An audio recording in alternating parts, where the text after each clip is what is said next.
So thank you to Sasha and to Type It Cooper for having me here. I'm delighted to share what is for me just a really exciting topic with you guys. I became a history fan about 5 or 6 years ago, so a lot of this is uniting a lot of different loves all together in one piece. So I'll begin this journey here with an anecdote. So I'm Turkish, and I go to Turkey once every few years. And on one of my trips to Turkey, my father happened to be there at the same time, and we were at the Topkapı Museum, and this is one of the entrances to Topkapı. And we were in one of these lines where there were lines for people who were tourists and other lines for people who were Turks, and it was all mixed up, and nobody could figure out what was going on. And in classic Turkish style, I started to complain. And I was looking around and I was saying, look, there's no way that Turks built this place, can also made this line here. How is this possible? And my dad looked at me and he laughed and he said, what made you think that Turks built this place? He said, this place was made by Persians, Armenians, Greeks, anybody but the Turks. They actually had no overlap. Which, started to kind of take me down this rabbit hole. All these assumptions I'd made as an American-born Turk started to kind of fall apart from that moment on. Another big assumption came from what is mostly a modernist, Kemalist history of Turkey that I had grown up with. I even went to Turkish school here in New York City that very much promoted the idea that it was Ataturk who made it possible for Turkey to enter the modern age, and that making the country switch to this Latin alphabet was a really big part of that change. What I'm going to do, though, is I'm going to lay out some history. I'm going to try not to bore you guys with too much history, but there is some context that I think is necessary. But I want to also just talk about how print technology, literacy, ideology, typography, the use of scripts, the promotion of scripts are actually all very interconnected. And once you go down one rabbit hole, you're going down very many rabbit holes. I also want us to give a couple of caveats. So again, I'm not a historian. I am a designer. I'm, as it was said on Friday, I'm a user, so to speak, of typography. And so my interest comes from there. I'm also a history buff, so that's the other part of it. The second thing I do want to say is that given the current political environment in Turkey and the past environment, there's also no history or not even printed history that isn't politically charged in some way. So in picking through all of these materials, I've had to look at different perspectives and come to conclusions. I don't personally have anything I've unearthed is political, but I personally don't have a dog in that fight. I'm American. I grew up on Christopher Columbus and Thomas Jefferson, so if I'm going to argue with you about history, it'll probably be about that. But I am interested in history itself, though, and how we shape history through what we choose to bring up and what we choose to elevate. And and how much a lack of knowledge and not spreading history can also let certain ideas proliferate. So, so also what's interesting here, too, is to think about what writing Turkish means as well. There is a longer history of this. So Turkish generally refers to a language spoken by Turkic nomads that settled Anatolia in the 11th century after the Seljuk conquest. We first hear about Turks, though, from the Chinese in the 6th century. So in 500 years, they move westward. A lot of this is also because the Mongols keep pushing Turks over to the west. A lot of them converted to Islam when Arabs conquered Transoxiana, which is now Uzbekistan, all the stands, Uzbekistan, Tajikistan, Kazakhstan, and Kyrgyzstan. And they also intermarried with everybody along the way, but that's a separate story. They also changed scripts a lot during this period, as they were moving across. So this is, the oldest Turkic scripts are the Orkhon inscriptions. So this is in the Orkhon Valley in Mongolia and inscribed in Chinese and Old Turkic. And this is erected in honor of Bilge Kagan, who was the Kagan of the Second Turkic Khaganate. After he was poisoned in 734, the rumor is that his wife did it. The inscriptions are written in Old Turkic script that has roots in Aramaic, Pahlavi, Sogdian, and Chinese writing. So you have this very kind of runic script. It almost resembles some of the stuff that's further west later. Later you see the Irkbitig. So this is a book that was discovered in a cave in China, so you can see the Chinese script also coming over it. So as the Turkic people, though, started to convert to Islam, they start to adopt Arabic scripts. And this is the first comprehensive dictionary of Turkic languages, the Diwan Lugat al-Turk. This is in Xinjiang in northwestern China, 1072. And it includes this handy map of the world with locations of all the Turkic tribes. So you can also think that at this moment, too, this tribe is sitting at what is for them the center of the universe. Later, you see the Kutagdu Bilig. This is a kind of advice manual to self-help book, also written in Xinjiang around that time in 1070 AD. This is about the same time that the Seljuk Turks they win the Battle of Manzikert and they start to settle in Anatolia. So like the winning start, or the migration to Anatolia is happening right around this time that this tribe is writing these books in what is now northwest China. So there's 3 manuscripts, though, in existence, and this was quite confusing for me. So this is one that is in Cairo. This is written in Arabic script. There's one in Vienna, which came through Constantinople, and this is written in the Old Uyghur alphabet, and which is slightly different from Arabic. And this is one in Uzbekistan, which is probably written in the 13th or 14th century. So you're already, from the very beginning, you have a language that's being written in any kind of script that it is running across or that it's finding. And when Mongols start coming across Central Asia, and the Turks are in Anatolia, here they are, the Mongols are chasing the Seljuks into Anatolia. But after a while, though, the Mongol power starts to decline. There's actually a moment where Genghis Khan dies, and so everybody sort of pulls back and starts going back east so that they can meet and decide who the next Khan is going to be. But as they decline in power, there's a few little principalities in Anatolia, and they start to gain power. One of them, right across the Golden Horn, is that of the Ottomans. This is a clan led by Osman I, and here they are actually dragging boats across the what would you call it, an isthmus, like just across the land, which was something that the Byzantines hadn't anticipated. So it's kind of the world's best dirty trick, like, of all time. But they, once they conquer Constantinople in 1453, they keep spreading. Most of Southeast Europe, Western Asia, North Africa is there. And at this time, you have these beautiful works of calligraphy in Istanbul and all across the empire. So this is the Siyer-i Nebi, which is commissioned by Sultan Murad. And this is 1595. And it's an epic on the life of Muhammad. And one of the things I love about these types of printed books is that whenever somebody has a halo, their head's just on fire, which I think is pretty cool.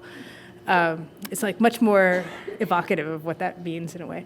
And then this is a wall hanging. So you have everywhere you go when you go to Istanbul, you'll see things like this. That is just it's such an advanced form of the calligraphy that is there. So, which brings me to, so you're in that environment in Istanbul at that time, and even if you walk around Istanbul now, though, you also have this feeling that it was a kind of prototype for global cities like New York.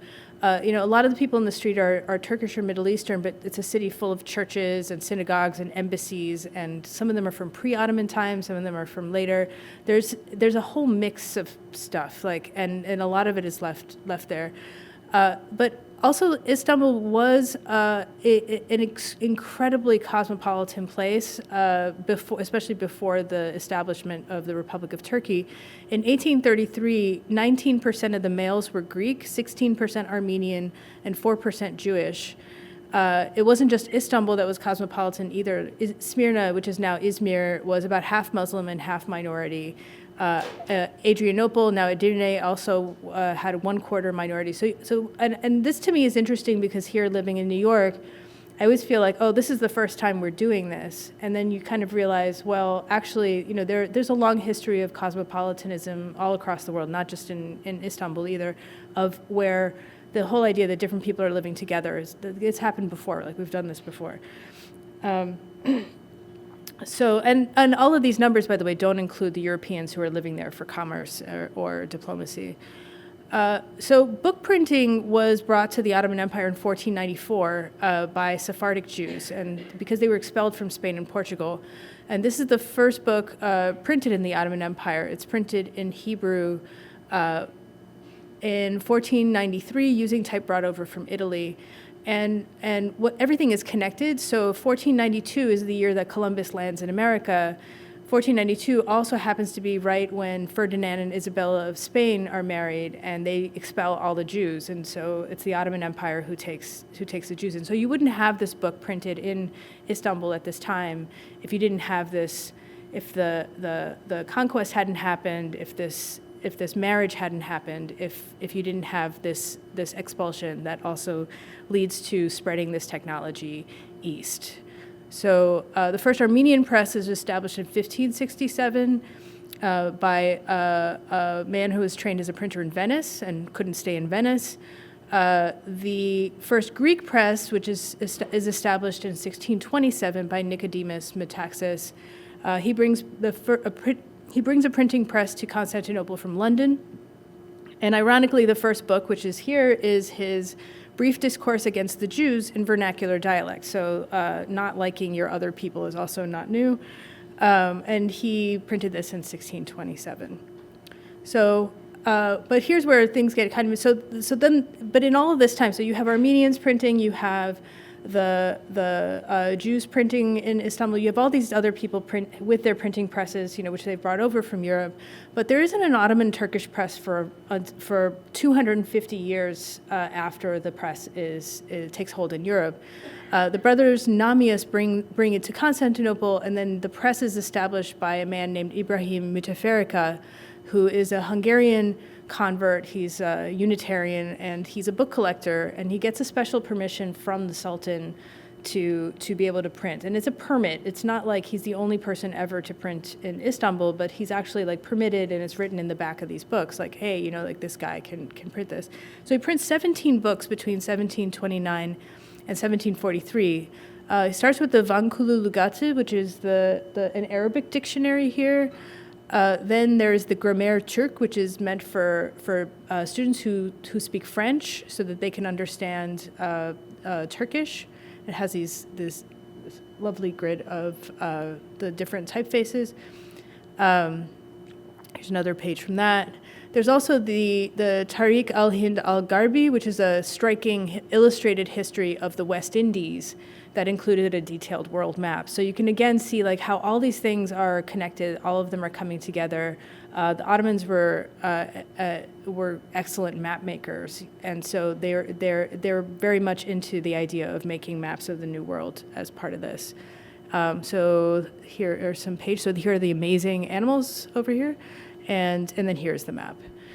But after Müteferrika dies, and so one of the things that is striking is, 250 years goes by before the press happens, but then when he dies, there's all these efforts to print again, but most of them just die out after the 1800s. And there's a lot of speculation on why the Ottomans didn't adopt the printing press and have this amazing renaissance after adopting the printing press. And even more, it's very confusing why they would have abandoned this as well. Like, why is it that there was a press and then it just was not cool enough to stay? So a lot of Western history says, Muslim culture was just really religious and it was backwards, and that's why they just didn't want to do it, and they were backwards and they were fearful. Some Islamists say instead that Muslim education prioritized oral learning and that they weren't interested in having things duplicated. But there's in all of this quibbling, like there's not really, some of these things are true and some of them are not, but there's a lot of different factors that are at play. So first off, like Müteferrika's press was not the first to use movable type to print Arabic characters. There were many of these presses in Europe beforehand. The first one was in 1514 in Fano, Italy. It was full of errors. Arabic relies heavily on the flow of letters, like one into the other, and it looks pretty terrible printed on a movable type press unless you're using thousands of characters to fit everything together, because each character too requires different forms depending on whether it's in the beginning, the middle, or the end of a word, and then they have to also connect. And then if books were going to be a luxury good, so books are also very expensive, obviously, at this time, and they're incredibly expensive to typeset in this mode. So in order for it to be a luxury good, they have to rival the quality of the handwritten text. And if you are printing religious text, to introduce errors has cosmic consequences. You can't just be like, well, that's okay. And beyond this, the which I think is an interesting dilemma as well, is that you have to have scale in order for the printing press to be really useful, or at least cost effective. So if you're only printing 20 or 30 copies, you could just rely on the 80,000 or more calligraphers that were in Istanbul at the time to make 20 or 30 copies for a lot less money than you would to completely typeset a new thing, which is kind of similar to, in some ways, to our times now. It's like it was just easier to do that. Plus lithography, once it started coming into use in the 1700s, it also was also more cost effective than typesetting, which is interestingly, the historians just call it typography. Whereas we call typography we have a much broader explanation of typography. Typesetting is typography when speaking in the scholarship that is in here. Third, more controversially, which I think is kind of interesting, is that the Ottomans may not have needed the printing press. So we have a lot of explanation, I'm sure of how the printing press is supposed to be this technological marvel that makes the Reformation happen, or that it makes civilization happen, and it makes all these things happen. And there's an alternative argument that says that it's the desire for that Reformation, it's the desire for that overturning of the religious order that really made the printing press necessary. So if you didn't want to reach 5 million people with your ideas, or you didn't have a very specific thing that you wanted to communicate at scale, you didn't really need something like the printing press to do that. And all the ideas of the Reformation really made that printing press essential for that communication. It wasn't just look at this machine, what do you think we can do with it? Oh, well, maybe we can overturn Catholicism. It's a very different way of, so what led to what, I think, is something that comes up here when you think about why the printing press wasn't adopted outside of Europe. And that's not to say that propaganda didn't fuel print production in Istanbul. So I want to also look at a few things that that are happening right around the time, as we near the end of the Ottoman Empire. You do have the first Jesuits are arriving there in 1583. The second group comes in 1609, and they're establishing churches and a school in Galata. And it's the Jesuits, actually, that drive Nicodemus Metaxata back to Greece. Protestant missionaries also came to the Ottoman Empire in the early 19th century, and they dominated two very large organizations that directed over 500 elementary and secondary schools, 11 colleges, there's more, and then more schools. In addition to this, the Armenian Church also ran over 800 schools across Anatolia. So if you imagine, even here in the U.S., having that kind of presence from a completely different culture, that's the learned culture, was very, very much influenced by all of this. And then Sultan Abdulaziz was the first sultan to travel to Europe, and in 1867 he made an edict saying that public education would be compulsory until the age of 12. And its crown jewel, the Galatasaray Lycée in Istanbul, it was open to all members of religious and ethnic communities, and it was French, not Turkish, that was the main language of instruction. So you also have even the educational system coming out of this this model coming from France. So this is another thing that, for me, I think is kind of exciting. So you have literacy and printing among minority populations is really, really high. So you think about all these schools, even the main high school is in French. Many educated Turks could also read and write French, but they also knew how to read and write a lot of these different scripts. French was the language of the first Ottoman newspapers in the late 1700s, and because a lot of readers were fluent in non-Arabic scripts, you could also find a lot of printed Turkish that wasn't printed in Arabic letters. So here we have Turkish that's printed in Greek and Armenian. This is also Armenian. This is also Syriac. So you weren't really that limited to the Arabic script if you wanted to use something else. Here's a page from an Ottoman calendar that's printed in 4 languages so that everybody can understand who's in the community. And even the Turkish printed in Arabic letters wasn't necessarily confined to the Turkish Muslim community. So this is the Serveti Fünun, which is published by a Greek, Dimitrios Nikolaidis, who defined the literary scene at the end of the Ottoman era. So this is kind of like a kinfolk of the time. Like this is like all the stuff that's cool coming in. And his whole aim was, and again, there's a certain panic at this point. His whole aim is that there's a single and undivided Ottoman Empire. So it's like trying to get this ideology across. And here's some more pages of that. I've had this book here for a long time. I bought this in a flea market in Istanbul in the mid-90s.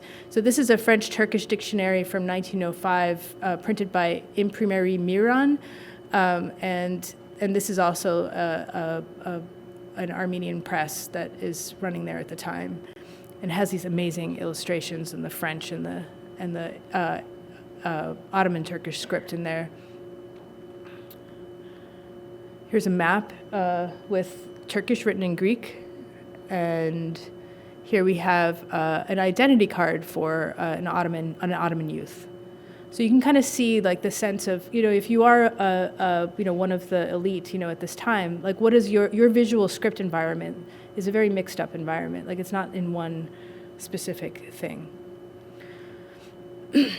So, okay, here we come to the big change. And this is where like my research had started, but there were so many rabbit holes to kind of go down and discover that are also very interesting. But, and this is a little bit more the history I'm more in tune with or aware of. So there's a disastrous decision to enter World War I, which I won't get into. Ottoman Empire completely falls apart. Again, the subject of many multiple books. And there's an Ottoman army officer who turns back the British at Gallipoli, Mustafa Kemal, and he sets out to create a secular state that's single-mindedly based on Turkish identity. And so in order for him to do that, not only does he start to promote some of those early Turkic scripts that I showed you earlier, but you also have a little bit of like throwing rocks at the Ottomans is part of that as well. And then ultimately there's this decision to change the Turkish alphabet to a Latin alphabet that completes the circle in some ways. So here you've got 2 different newspapers that are bearing the news. This is November 1928. That there's a law passed introducing a new Turkish alphabet written in Latin letters, and the news is accompanied by the announcement that now there's compulsory education. And so you have these different, they did a little crowdsourcing here too to ask like what will be the new header for Cumhuriyet, which is one of the bigger newspapers.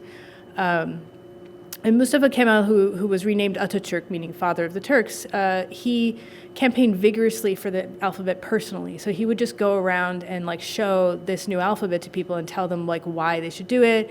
And he was establishing a new network of schools that would replace the religious schools that were formerly more in place.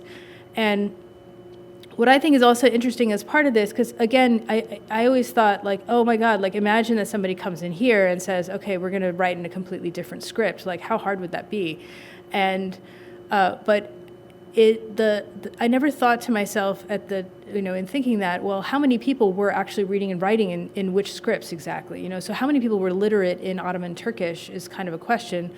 The new Minister of Education quoted the literacy rate at 2 to 3%, and a 1927 census puts the number 7 to 8%, so it was quite low. What's interesting is that the primary reason given for the change which is like educating the people, was kind of what made the change possible in the first place. And also what's crazy is that those literacy figures include minorities for the most part, so it's not even just amongst Turks. But and again, another rabbit hole for another day, but whenever we're talking about scripts or about type, like we never really consider or think about like, well, who's literate in which scripts and how much does that actually influence what gets used. What is definitely true, though, is that if that literacy level was higher, making the change would have been a lot slower or impossible. And also the control over that alphabet meant control over education and print media. And this was a very deliberate way to rewrite that history, elevate Turkishness, and move it away, make it more secular. And also be able to promote these ideas, like new ideas, these new modern ideas in a much in a very different way, in a very different light, and create a different world, so to speak. So the Western press was super excited about the change. In the January 1929 issue of National Geographic, you have a report that says, men who can converse fluently in several languages cannot read the street signs in the land in which they have lived for years. But within the last few weeks, a vast change has come. The Turkish press, which was forced to retool completely, told to change its vocabulary, and also having lost a significant number of readers, was not as excited. But the Kemalists knew that control over the newspapers and the mass media would be the best way to gain a loyalty of the people, which they did have very good hold of, especially by the mid-century. And all of this is quite ironic, given the Ottoman Empire's reluctance to print to print in Arabic. There's a lot of censorship of newspapers. Also, like as you move backwards in the Ottoman Empire too, that might have contributed to this. But I do wonder, like, well, what would have happened if the printing press or some other kind of technology had been adopted earlier? Like, would this whole story have been different? Like, who knows, right? So that's a counterfactual. But there's also a lot of Western scholarly speculation about it too that does kind of center on a kind of anthropological assessment of teaching and learning in the Muslim world. But I think it is worth it though to think about how the form of the type too, just like it was never quite suited to that kind of printing. And you have these like beautiful lines like going across all these beautiful ways of explaining things that are just not, we're never going to translate into that medium. And there's also a lot of arguments that say, oh well, Latin letters make people more literate, but actually, like if you do look at countries like Iran, they achieve very similar levels of literacy in the through the 1970s without changing their alphabet. But whichever way you look at it, the imposition of both scripts, both the Arabic script at the turn of the millennium and also the Latin alphabet in 1928, like these both have everything to do with power.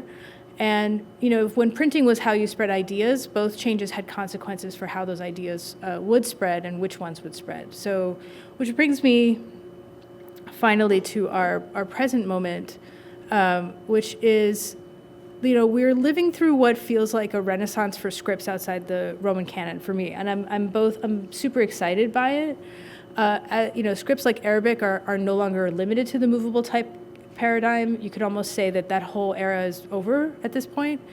But you do also have to ask the same questions of like, what does it have to do with power? What does it have to do with economics? And also, like, how are we going to live together in this multi-script world, and what we will become, as a society? Like, where will that actually go? Like, I think that asking some of these larger questions, like looking at the history of how scripts were both promoted, imposed, and so on, and then asking, well, what happens now that we're free of this machine, so to speak? What will happen next? I think is left for us to figure out. So, with that, thank you very much for listening to my history rabbit hole, and I'll take any questions if you have them.